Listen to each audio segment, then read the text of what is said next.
dengan badan lestari. Sebaiknya begitu. Ya, tentu saya tanya. Yang pertama saya tanya Ustaz ya. Seandainya ya ada ya jamaah yang tidak mau membaca iftitah, tapi langsung Fatihah terus, apakah sah? Yang pertama saya tanya. Yang kedua, juga seandainya ya saya atau orang punya salah kepada saya, sudah minta maaf, tidak saya maafkan, apakah saya berdosa? Ini perumpamaan, apa saya berdosa? Yang terakhir, masalah di rumah itu kan ada seperti gambar-gambar ya, baik yang gambar foto ataupun yang berupa berbentuk gitu. Ada pendapat yang kalau kita menyimpan benda-benda yang berbentuk yang mesti ada nyawanya ya, seperti patung-patung itu katanya diharamkan, malaikat tidak mau, tidak boleh masuk.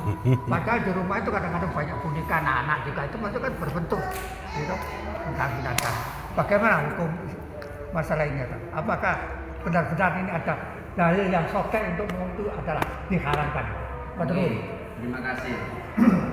Yang pertama, bagaimana kalau sholat itu tidak membaca doa iftitah? Itu tidak menjadi masalah.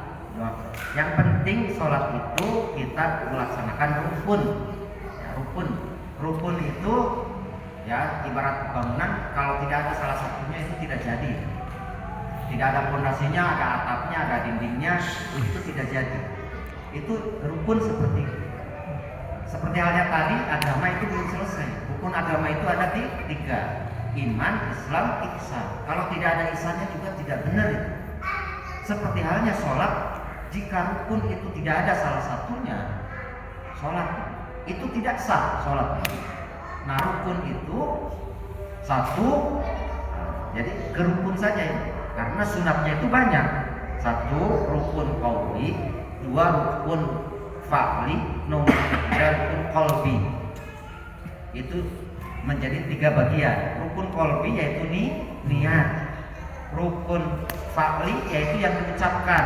Yang ada 5 itu hanya 5. 1 takbiratul ihram, nomor 2 al-fatihah, nomor 3 tahiyat akhir, nomor 4 sholawat di dalam tahiyat akhir, nomor 5 salam yang pertama, itu pun hanya sampai mim, assalamualaikum.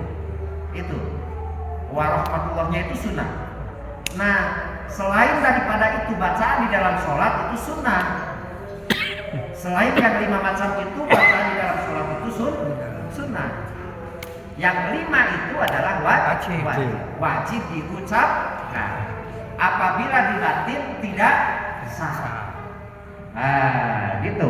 Apabila dibatin tidak sah. Walaupun hanya 2 huruf saja.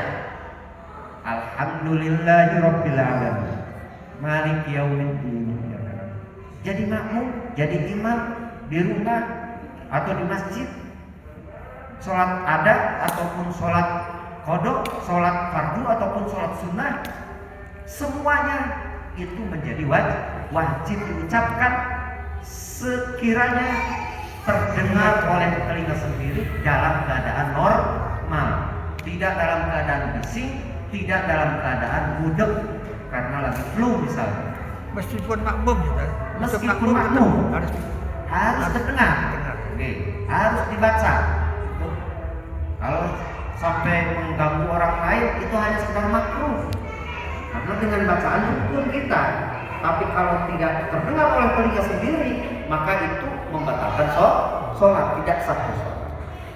Kalau rukun pekerjaan yang ketiga, yaitu berdiri, ruku, manina, jongkok, anggota sujud, duduk dalam tahiyat akhir. Nah, itu adalah rukun pekerjaan. Selain itu adalah sunnah, termasuk mengangkat tangan. Jika tidak mengangkat tangan, sholat itu sah. Daripada mengangkat tangan, membatalkan terhadap sholat. Ada enggak yang membatalkan terhadap sholat mengangkat tangan? Banyak. Gitu. Seperti Allahu Akbar, ditambah kaki. Allahu Akbar, ditambah kepala. Allahu Akbar, ditambah Puter-puter. la yughfaru bil mandub. Karena yang membatalkan sholat itu tidak diampuni walaupun sedang melaksanakan sunnah. Itu enggak karena Nah, kalau gerakannya muter-muter kan enggak sampai ketiga, Ustaz. Ya, Kan gerakannya enggak sampai ketiga. Kalau yang sampai 3 kali baru batal. Ustaz. iya kan ini satu, dua, ditambah kepala tiga. Tiga. Allahu Akbar. Itu. Allahu Akbar. Kalau ada yang tangannya yang muter gitu kan. Ya kok nyetir. Makanya kan wa kaifa tusalluna hadhihi shalah fa innakum tus'aluna yaumil qiyamah. Bagaimana cara kamu bersolat itu? Ya, fanzuru amman taquduna hadhihi shalah. Kalian harus benar-benar hati-hati, perhatikan dari siapa kamu dapatkan sholat itu. Dari saya, bisa bertanggung jawab, bisa saya serahkan lagi ke guru saya. Nah, guru sayanya diserahkan lagi ke gurunya. Ujung-ujungnya ke Imam Syafi'i. Hanif Syafi'i. Nah, itu enaknya jadi wong bodoh itu di dalam Islam itu hanya sekedar at-taslim. Islam itu dari at-taslim. Hanya ketundukan kepatuhan. Yang penting tunduk patuh di dalam masalah ubudiyah terhadap ulama yang kita semuanya percaya terhadap keilmuan sanad ilmunya itu. Itu kalau masalah ibadah, kalau masalah ibadah. Nah, tapi kalau masalah niat ujung-ujungnya tadi masalah ihsan, kita harus menghilangkan dulu yang tadinya pengen kepuji dan lain sebagainya, hilangkan dulu. Kalau mau sholat karena suaraku bagus, jadi orang-orang supaya senang.